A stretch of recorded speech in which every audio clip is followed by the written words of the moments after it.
அடுத்ததாக டாக்டர் ஜெயராஜமூர்த்தி அவர்களை சில வார்த்தைகள் பேசும்படி அன்புடன் மேடை கழிக்கிறேன்.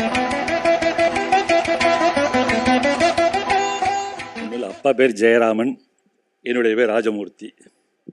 அதான் ஜெய ராஜமூர்த்தி. நான் 2 எழுத்து இனிஷியல் போட்டதுனால ஜெய ராஜமூர்த்தி.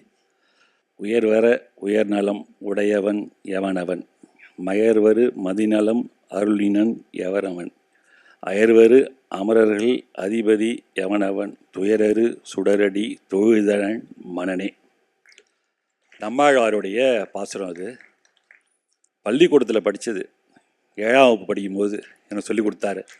எனக்கு சொல்லிக் கொடுத்த ஆசிரியர் அப்படி சொல்லிக் கொடுத்ததுனால அந்த பாடல் எனக்கு இப்போது இந்த இடத்துல நினைவுக்கு வந்திருக்கு.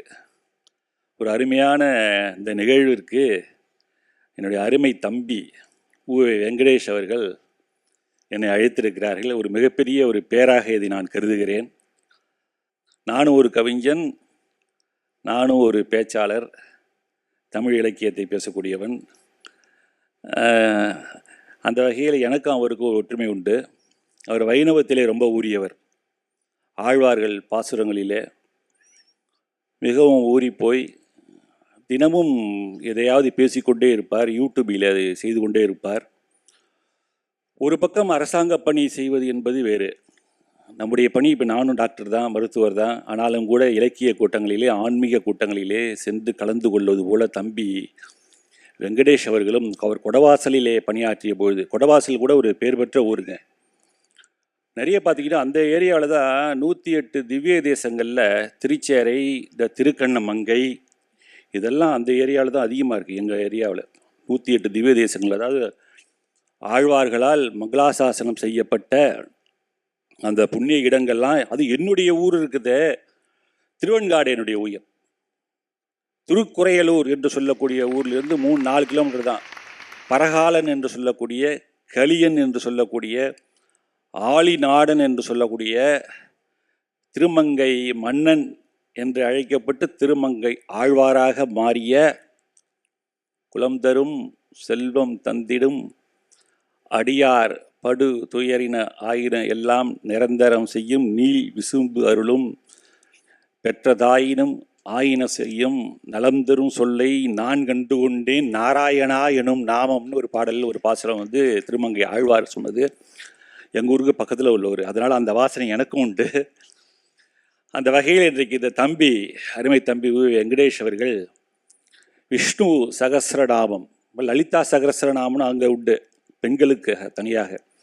அதே போல் 1000 திருநாமங்கள். எனக்கு தெரிஞ்ச உலகத்தில் நான் நிறைய பேசும்போது சொல்லுவது உண்டு, அந்த விஷ்ணுவுக்கு தான் இவ்வளோ பேர் இருக்குது, 1000 பேர் இருக்குதுன்னு நான் சொல்லுவேன். இங்கே மேடையிலே பார்த்தீங்கன்னா ராதாகிருஷ்ணன் உட்காந்துருக்காரு, முகுந்தன் உட்காந்துருக்காரு, வெங்கடேஷ் உட்காந்துருக்காரு, சீனிவாசன் இருப்பாரு நிறைய. எங்கள் பின்னாடி சீனிவாசன் இருக்கார், பெரிய உள்ளபடியே பெரிய திருப்பதி வெங்கடாஜலபதியே இங்கு வழிபட்டது போல இருக்குது. கொண்டல் வண்ணனை கோவலனை வெண்ணை உண்டவாயனை அண்டர்கோன் அரங்கனை கண்ட கண்கள் மற்றொன்றை காணாவே. அருமையா அருமையா. அவர் பெரிய ஆள்லாம் வச்சு நான் பேசுகிற பாருங்க, முகுந்தல்லாம் அவங்கெல்லாம் பெரிய கடல். அப்படி இன்றைக்கு நான் அந்த நின்ற கோலத்தை இங்கே நான் பார்க்கின்றேன், பெருமைப்படுகிறேன். இந்த ராமநாமத்தினுடைய மந்திரத்தை பற்றி, அதனுடைய பெருமையை பற்றி, ஏன் அந்த நாமத்தை நாம் சொல்ல வேண்டும் என்று 2 பாடலை மட்டும் சொல்லிட்டு நான் விடைபெறுகிறேன். ஏன்னா எனக்கு பிடித்த அந்த பாடல் ஒன்று, வாலி வதை படலத்தில் கம்பர் எழுதுவார். வாலி கொலை செய்யப்படுகிறான், அது ராமர் விட்ட அம்பு. அது எல்லோருக்கும் தெரியுது, அந்த கதை உள்ளே போக வேண்டாம். யாரா நம்மளையே ஒருத்த அம்பு விட்டு கொண்டானே, நமக்கும் சுக்ரீவனுக்கும் இடையில தானே சண்டை நடந்துச்சு, இடையில ஒரு அம்பு தச்சிருச்சே, நம்ம மேலே இந்த நேரத்தில் ஒரு அம்பை விட்டோம் யாரா அப்படின்னு சொல்லிட்டு அந்த அம்பை அப்படி உருவி பார்த்தாராம். அதில் தான் ராமா என்கின்ற அந்த சொல் பதிக்கப்பட்டிருந்ததாம். அதை கம்பர் சொல்கிறாரு, மும்மைசால் உலகுக்கெல்லாம் மூல மந்திரத்தை முற்றும் தம்மையே தமர்க்கு நல்கும் தனிப்பெரும் பதத்தை தானே இம்மையே எழுமை நோய்க்கும் மருந்தினை ராமா என்னும் செம்மை சேர் நாமந்தன்னை கண்களில் தெரிய கண்டான். விளக்கம் சொல்லணும், உங்களுக்கு புரியும் நினைக்கிறேன். உண்மைசார் உலகுக்கு எல்லாம், இந்த உலகம் பாங்க, கீழ் உலகம் பாங்க, மேல் உலகம் என்பார்கள். இந்த 3 உலகுக்கும் மூல மந்திரத்தை முற்றும். நீங்கள் எந்த மந்திரத்தை சொன்னாலும் சரி, அதற்கு மூல மந்திரமாக நிறைவு தருவது ராமா. தம்மையே தமர்க்கு நல்கும் தனிப்பெரும் பதத்தை தானே நம்மையும் நம்மை சுற்றி இருப்பவர்களையும் நல்கதியில் செலுத்தக்கூடிய ஒரு மந்திரம். இம்மையே எழுமை நோய்க்கும் மருதினை, இந்த பிறவி மட்டுமல்ல 7 பிறவிக்கும் மருந்தாக இருக்கக்கூடியது. அதுதான் ராமா என்னும் செம்மைசே நாமம். எனக்கு ரொம்ப பிடிக்கும் அந்த தமிழ். ஆகவே வடமொழியிலே இருக்கக்கூடிய அந்த பெயர்களை தமிழிலே அவர் ஆக்கி தந்திருக்கிறார். அந்த வகையில் மனமார்ந்த நன்றிகள். அப்பர் என்று சொல்லக்கூடிய நாவுக்கரசர் ஒரு இடத்திலே சொல்லியிருப்பார், ஆரியம் கண்டாய் தமிழும் கண்டாய். வரி உங்களுக்கு ஞாபகம் இருக்கும்.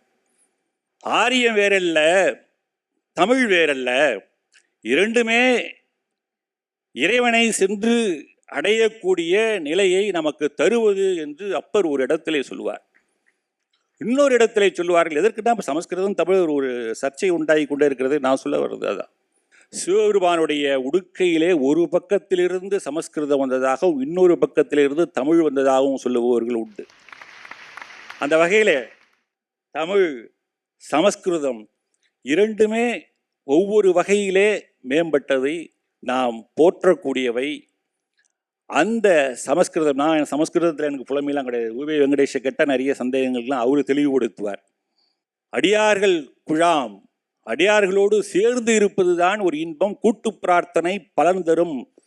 அப்பொழுது இந்த நாராயண மந்திரத்தை நாம் ஜெபிக்கலாம், பாடலாம், வச்சனையாக பாடலாம் என்று சொன்னார்களே. இந்த ஒரே ஒரு பாடல் மட்டும் சொல்லிட்டு நான் விடைபெறுகிறேன். உடையால் ஒன்றன் நடுவிருக்கும் உடையால் நடுவுள் நீ இருத்தி நீவீர் இருவரும் அடியேன் நடுவில் இருப்பதனால் அடியேன் உந்தன் அடியார் நடுவுள் இருப்பதற்கு அருளை பொழியாய் பொன்னம்பலத்தாட முடியா முதலே என் கருத்து முடியும் வண்ணம் முன்னின்றே என்று ஒரு பாடல் பாடுவார். என்ன சொல்றாருன்னா, சிவனுடைய நெஞ்சிலே அவள் இருக்கிறார் உமையம்மை, இங்கே லட்சுமி, திருமாலுடைய மார்பில் லட்சுமி, எல்லாம் கிட்டத்தட்ட ஒண்ணுதான். அவளுடைய நெஞ்சிலே அவர் இருக்கிறார். மாறி மாறி இருந்தாலும் கூட நீங்க 2 பேரும் என்னுடைய நெஞ்சிலே இருக்கீங்க. மாணிக்கவாசகர் சொல்றாரு, நீங்க 2 பேரும் என்னுடைய நெஞ்சிலே இருக்கீங்க. ஆனா நான் எங்க இருக்கணும் தெரியுமா? உன்னுடைய அடியார் கூட்டத்துல நான் இருக்கணும்ன்றார் மாணிக்கவாசகர். அப்படிப்பட்ட அருளை எனக்கு தா என்று மாணிக்கவாசகர் வேண்டுகிறார் அல்லவா? அதைத்தான் தம்பி உவே வெங்கடேஷ் அவர்கள் செய்திருக்கிறார்கள். உள்ளபடி ஒரு பயனுள்ள ஒரு செயலை. இந்த உலகம் இன்றைக்கு எங்கேயோ சென்று கொண்டு இருக்கிறது. ஆன்மீக பாதைக்கு வர வேண்டும், பரந்த மனப்பான்மை வர வேண்டும், பிறருக்கு சேவை செய்ய வேண்டும் என்கின்ற எண்ணம் வர வேண்டும். தொண்டர் குலம் என்று சொல்லுவார்கள் வைணவர்கள், தொண்டர் குலம் என்று தான் சொல்லுவார்கள். தொண்டு செய்வது, அடியாருக்கு அடியனாக இருப்பது, அப்படிப்பட்ட பணிவு வர வேண்டும், சேவை செய்ய வேண்டும் என்கின்ற மனப்பாங்கு வர வேண்டும். உப்பை போல் இருப்பவன், கோழியை போல் இருப்பவன், கொக்கை போல் இருப்பவன் தான் உண்மை வைணவன் என்று நான் படித்தது உண்டு. உப்பு குழம்புல போட்டால் கரைஞ்சி குழம்போடு கரைந்து குழம்புக்கு சுவை தருவது போல, ரசத்தோடு கலந்து ரசத்துக்கு சுவை தருவது போல, கோழி என்ன செய்யுமாம்? பொறுக்கி நல்லதை விட்டு பொறுக்கி எடுத்து திங்குமாம். கொக்கும் அப்படித்தான், அது நிறத்தால் வெண்மையாக இருக்கும். அப்படி உவமையை காட்டுவார்கள். அப்படிப்பட்ட வைணவர்கள் எல்லாம் கூடியிருக்கக்கூடிய இந்த சபையிலே இன்றைக்கு வாணி மகாலிலே தம்பி அவர்கள் 2 புத்தகங்கள், இன்னும் தான் நான் போய் படிக்க போகிறேன். சகஸ்ரநாமத்தை பற்றி இன்னும் படித்து நான் தெரிஞ்சுக்கிறேன். தெரிஞ்சுட்டு தம்பியோட ஃபோன் நம்பர் என்கிட்ட நான் பேசுவேன். இந்த தமிழ் பண்டிகைகள் எனக்கு அவசியம் தேவைப்பா. ஏன்னா நிறைய விஷயங்கள் நிறைய சொல்லியிருக்கீங்க, இன்னமும் போய் அதை நம்ம படிக்கணும். அப்படிப்பட்ட மகத்தான பணியை, ஏன்னா என்றைக்கும் நிலைக்கக்கூடிய பணி அந்த பணி தான். இப்போ எம்பிபிஎஸ் தாங்க படிச்சிருக்கோம், டிசிஹெச் படிச்சிருக்கோம்னா 1000 டாக்டர் இருப்பாங்க. ஏன் லட்சக்கணக்கான டாக்டர், வருஷத்துக்கு 10,300 பேர் டாக்டர் வெளில வரலாம் எம்பிபிஎஸ். ஆனால் அவ்வளோ டாக்டர் வெளியில் வந்தார். ஊவே வெங்கடேஷை போல, ராஜீவ்மூர்த்தியை போல, ஐயா ராதாகிருஷ்ணனை போல பெருமைக்காக சொல்ல ஒரு சிலர் எப்பொழுது இருப்பார்கள்னா, அவங்க செய்திருக்கக்கூடிய பணியால் என்றென்றும் நினைத்து பார்க்கக்கூடிய வகையிலே. இன்னொரு 1000 வருஷம் ஆனாலும் வெங்கடேசன் ஒருத்தர் புத்தகம் இருக்காரியா, உனக்கு சந்தேகமா இருக்கா? அந்த விஸ்வம் அதை பற்றி என்ன பொருள் தெரியணுமா, விஷ்ணு அதை பற்றி பொருள் தெரியணுமா, நாராயணனை பற்றி பொருள் தெரியுமா, எடுத்து பாருன்னு ரெஃபரன்ஸ் எடுத்துக்கலாம். அப்படிப்பட்ட ஒரு மகத்தான பணியை செய்திருக்கக்கூடிய தம்பி, இதுதான் ஃபஸ்ட்டு நூலா உங்களுக்கு, முதல் முயற்சியா? இதுக்கு முன்னாடி நிறைய பண்ணியிருக்கீங்களா? கூடவே இல்லைன்னு. தம்பி அவர்கள் மேலும் மேலும் பல நூல்களை இதுபோல் எழுதி வாழ்வாங்கு வாழ எல்லாம் வல்ல இறைவனை வேண்டி ஐயா அவர்கள் திருக்கரங்களால் அவைகள் வெளியிடப்பட்டிருக்கக்கூடியது. எங்களுடைய அருமைக்குரிய ஐயா ராதாகிருஷ்ணன் தன்னலம் கருதாமல் இரவும் பகலும் தன்னை அர்ப்பணித்து கொண்டு பணியாற்றக்கூடிய ஒரு மிகப்பெரிய ஐஏஎஸ் ஆஃபீஸர் எனக்கு தெரிந்த ஐயா அவர்கள். அவர்கள் தர நான் பெறக்கூடிய வாய்ப்பை தந்தமைக்கு மீண்டும் நன்றி கூறி சங்கரா டிவி தொலைக்காட்சிக்கு என்னுடைய நன்றியை கூறி விடைபெறுகிறேன். நன்றி, வணக்கம்.